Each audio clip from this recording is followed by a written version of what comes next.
Ah, I can hear the tears from the Alphas through the most revered holiday, Thanksgiving. Crocodile tears of the racists and the petulant children of the ignorant. This is about transcending politics, transcending human construct. It's almost as if after COVID that I somehow died and didn't know it, and this is my own personal hell. And something doesn't seem right. It's a little bit off. And each and every passing second of the day, it just seems that everything seems to be getting much more irrational, retarded even. That the human consciousness, the majority of them anyway, don't know how to tie their shoes in the morning. And you question about how they make it this far in life. Terrible choices, the most absurd beliefs, and the more ill repute comments made by those who don't know anything about their neighbor or other cultures to begin with. How the fuck did we fall this far? Was it through divisive politics, acidic religious beliefs, or just plain old ignorance? How about a combination of all three? Because that's what makes the most sense out of all this. We think we could chop off our dicks and become women, or we could wear red hats and think that the man who we voted as president is now a king. What's the difference? It's these beliefs that have permeated the public consciousness to the point that what we're seeing right now is not normal. And you start questioning yourself whether you are normal. Made a couple of videos on this playlist regarding the next terrorist attack, what I think is going to come from it. And just yesterday, I made a video about the two National Guardsmen who are in critical condition. One seems that she will succumb to her injuries, according to her family members, regretfully.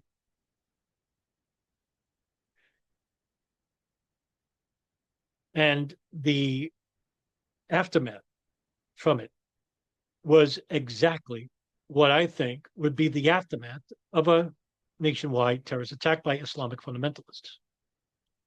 And it was almost right on fucking point, ladies and gentlemen. And I'm near damn here half an imbecile.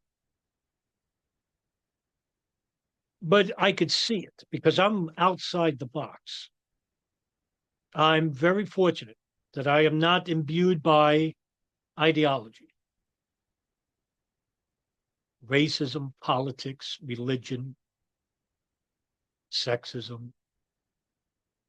I'm a human being that transcends all of these things, just like you.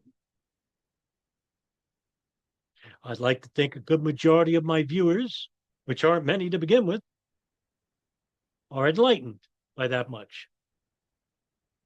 That they too are bigger than what the government tells them. That they are just a bunch of constructs made to divide you from each other. Well, it seems that I undersold the response.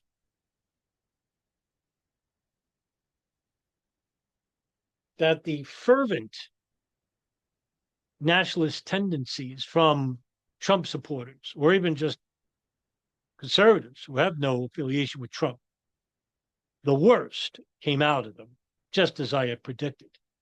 The call for what?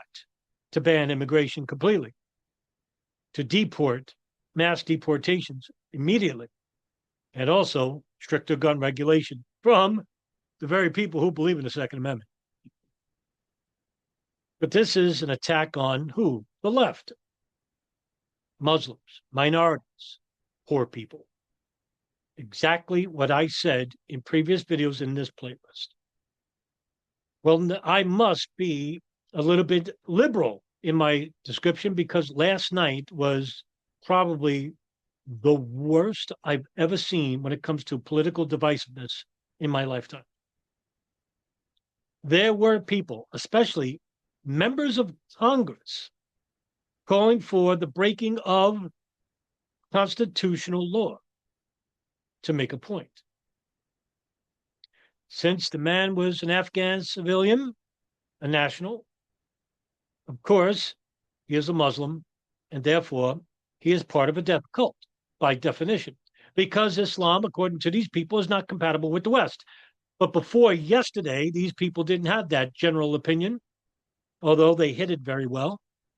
Some were very outward about what they feel about Islam. Ben Shapiro, Matt Walsh, Jack Posobiec. Yeah, he's fake Christian. They're nationalists who basically would crucify Christ had they seen him or met him. Yes, they're calling for the national deportation of all Muslims, even civilians, because your beliefs are not compatible with Western lifestyle, whatever that means. When you take a look at Senator Randy Fine, who I consider the worst sitting member of Congress, these are thoughts you would never see during the Reagan administration or from George Bush Jr.'s administration or even Trump's first administration. No, it seems that it grew worse in his second one. The racists are comfortable. The nationalists don't care about laws or governance. The problem is not radical Islam, according to Congressman Randy Fine from Florida. The problem is mainstream Islam, deport, even if they're civilians. I wrote on the bottom a national call by good people everywhere to ask Congress to conduct a hearing for a permanent disbarment of Randy Fine from government for his irrational, despicable prejudice toward minorities. If anyone thinks that this can't happen to them, must be delusional. This is the reason why you are big supporters of the Second Amendment. You fucking know why. Because if it's just for Democrats, you're retarded. And I might be right. Because the constitutional supporters, the ones who wrote the Constitution, the Second Amendment, knew something about tyranny and what the government would do to an unarmed civilian population. It's to keep the government honest. Now, who here trusts the government? I mean, for you Democrats, you don't trust Donald Trump. Well, he's in power now. He's calling to deport Muslims. How are you going to do that without guns? Remember, you are for the disarmament of the country or for stricter gun regulation. Well, guess what? Here's this bloated Republican, Randy Fine, who's calling to deport even Muslim civilians. How are you going to do that if it came to it without guns? How are you going to keep that monster honest? How are you going to keep the military honest? The police? Well, according to the military and police, they won't follow illegal orders. By the way, that's what the Democrats were saying. The Republicans said, well, you're against Western values. You hate the military. That's not the case. All they did say was, do not follow illegal orders. One of the first things you learn when you're in the military, not to follow illegal orders. But who's to say the military's own political base won't override their partisanship, their empathy? I mean, take a look at what people are writing. Here's another. Deport all Muslims. Ban Islam now. Islam supports killing everyone who isn't Muslim, and we all know it. Bust out the bacon grease. It's time to send a message downrange. A man with a gun. Party of traditional values, by the way. Ladies and gentlemen, I need not say anything anymore. So I'll go with my thoughts of the day regarding this. This will basically take a back seat for a temporary reprieve. But you caused a stir, and now it's here. You all fell for the propaganda. You are now too much into the game.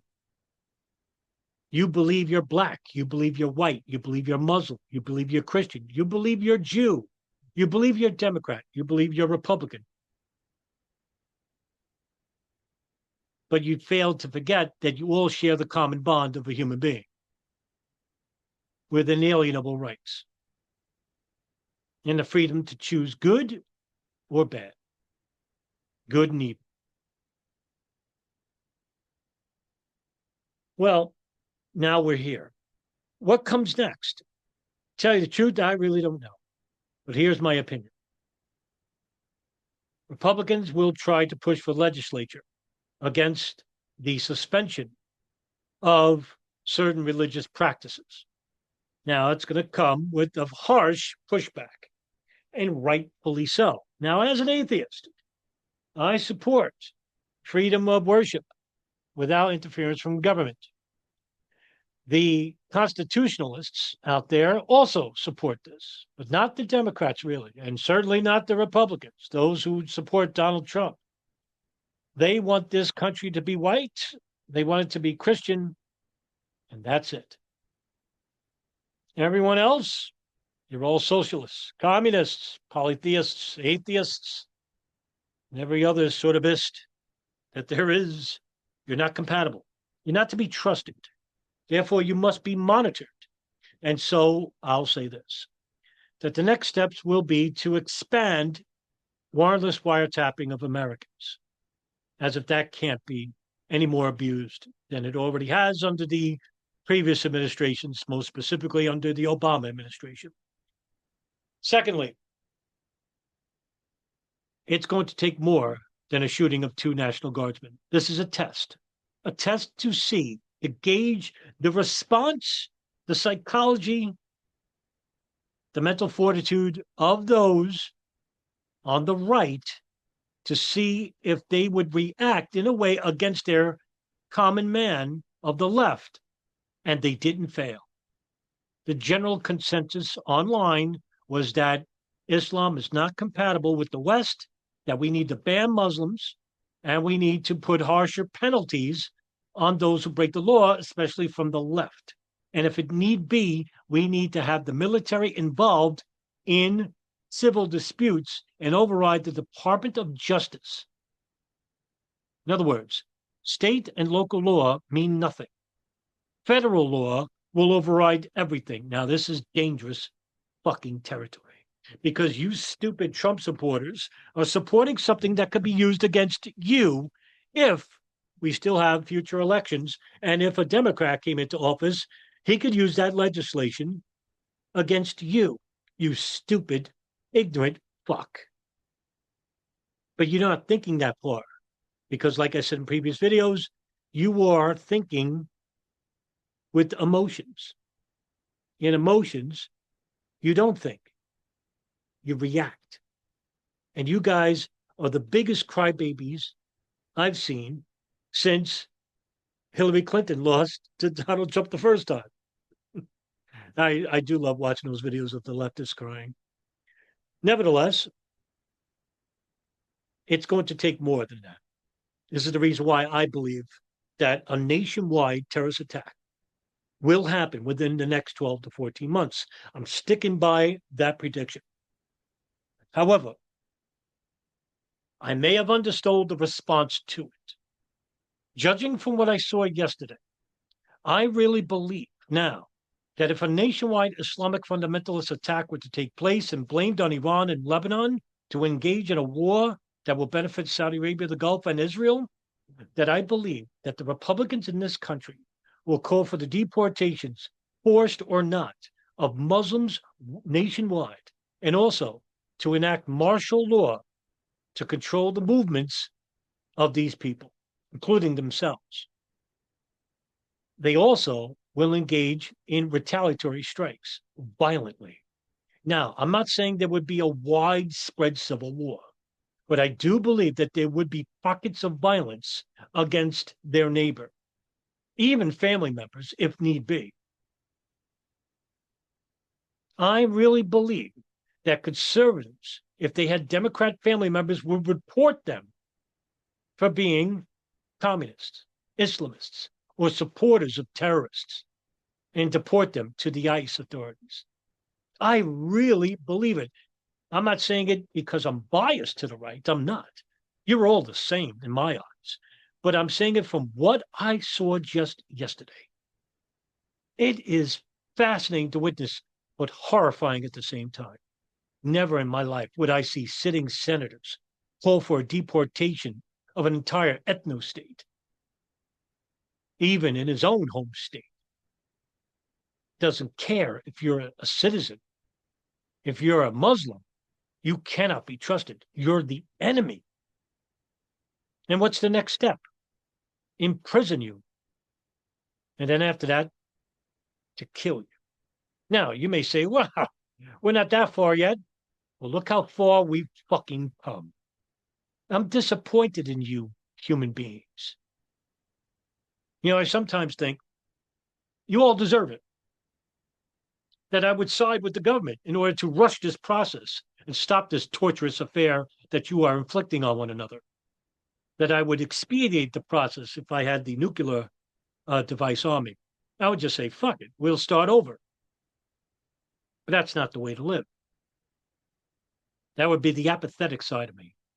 And I do tend to empathize with sociopaths, spree killers, psychopaths. That's from my years of study in forensic criminology, criminal psychology, and forensic psychology when I went to the City College of New York 30 years ago. Over the years, I've come to try and understand the mindset of the jihadist, of the psychopath, of the sociopath, so much so that I became desensitized to violence, even to empathy. But that's my affliction, not yours. Where do we go from here? Well, to those who are not ideologically possessed, to those who know that the view of the world is skewed in a way where we are looking at each other as the enemy instead of looking at the entity that had made us believe this way, I'd say to you is this: be patient. There's nothing to stop what's coming. Now, we could try and persuade these people to think otherwise, but they're too much skin in the game. And I believe that we have to ride this out. If a nationwide Islamic fundamentalist attack are to take place, be prepared for the aftermath and the fallout that's going to come. And be prepared for things that you may not want to accept right away.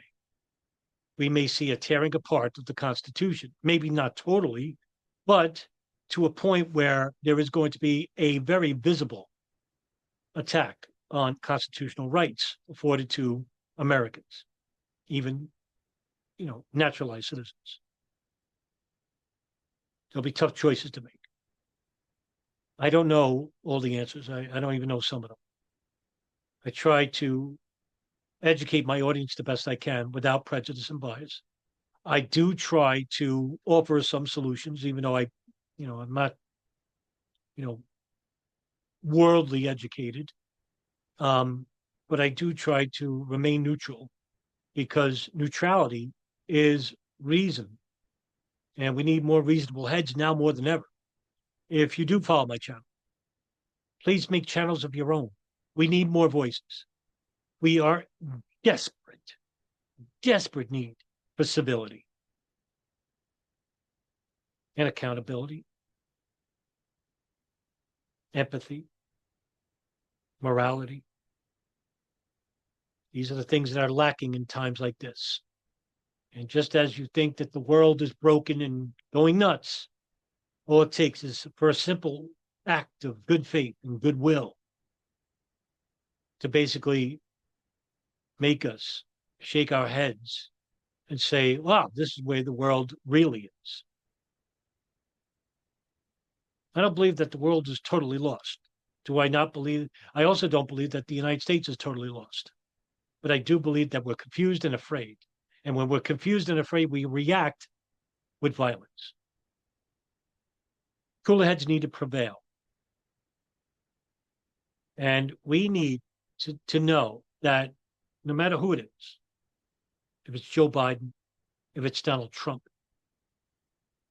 if it's JD Vance, if it's Kamala Harris, it doesn't matter. Ladies and gentlemen, it's not the political party, it's the system that is sick. The government system is sick. It's sick with greed. It's sick with opulence. It's sick with power.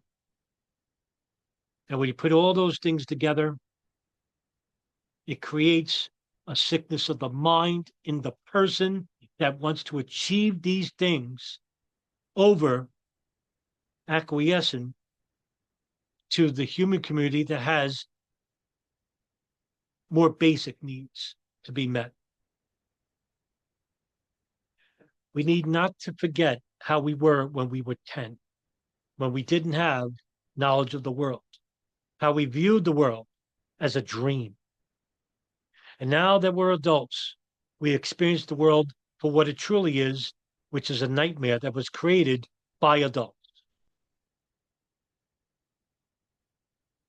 I think sometimes what we need to do is revert back to when we were kids to remind ourselves of how we should really treat each other. Thank you very much for tuning in. See you next video.